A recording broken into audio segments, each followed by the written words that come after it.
ඔයාලා අහලා තියෙනවද පටක රෝපණය කියලා එකක්? පටක රෝපණය කියලා කියන්නේ ශාක පටකයක් රෝපණය වෙන්න සැලැස්වීම. අපි ඔය හිතන දේ නෙමෙයි. ගහක අත්තක් හිටවන එක ඒක නෙමෙයි.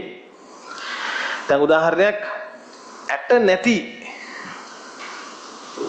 පළතුරක් කියන්න බලන්න.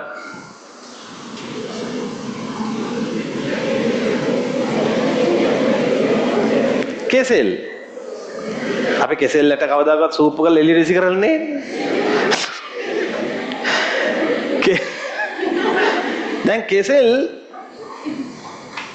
ගස්වල බලන්න දැන් අපිට ඇටත් නැති හින්දා ඒවා පැල කරන්නත් බෑ. දැන් මම දැකලා නැහැ කිසිම ගොවියෙක් කෙහෙල්ලවරියක් හිටවනෝ.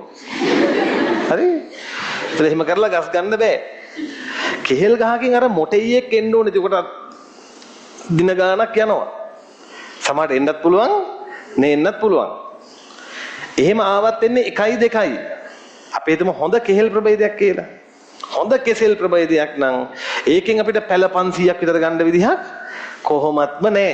අර විදිහට මොටෙයිය ඇවිල්ලා පරිණාමයේ වෙවි රත්ත හදද්දී සමහරට අයිතිකාරයා මැරිලා තියෙදී. ඒ හින්දා අපේ වාසනාවකට ආපු එක ක්‍රමවේදයක් තමයි විද්‍යාවේ තියෙන හොඳ සොයා ගැනීමක්. මොන රෝපණයේද? පටක රෝපණය. මෝරපු කෙහෙල් කොලයකින් කොටසක් කපලා ඒක විද්‍යාගාර තත්වයට තේ රෝපණය වෙන්න හදනවා. මේ මල් පොච්චි එක දාලා වතුර දාලා ඉන්නේ නැහැ ගෙදර වෙලා. ඒක වෙන්නේ නැහැ. විද්‍යාගාර තත්වයට තේ රෝපණය වෙද්දී එක සෛලයකින් එක ගහ ගන්න එනවා. බලන්න වේගෙත් හැටි. එහෙම කියලා ඉතින් අර සෛල ලක්ෂයක් එන්නේ. දුර්වල සෛල මැරිලා යනවා. ප්‍රබලයින්ගෙන් ගස් 1000ක් 2000ක් එනවා. පැල. තේරෙනවද කියන්නේ? බලන්නකොනේ පොඩි ඉඩ කඩක ලොකු වගාවකට උමනා සාධකය. දැන් මට කියන්න මං කිව්වා එක මොකේකින් පැලයක් එනවා කියලාද කිව්වේ?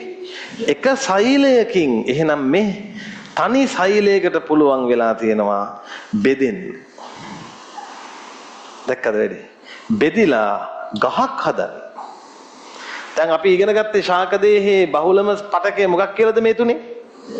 එහෙනම් ওই බෙදෙන වැත්තේ මොන සෛලද? මෘදුස්තර සෛල. අපි සුදුසු තත්ත්ව දුන්නා විද්‍යාගාර තත්ත්වයටදී එයා බෙදුණා.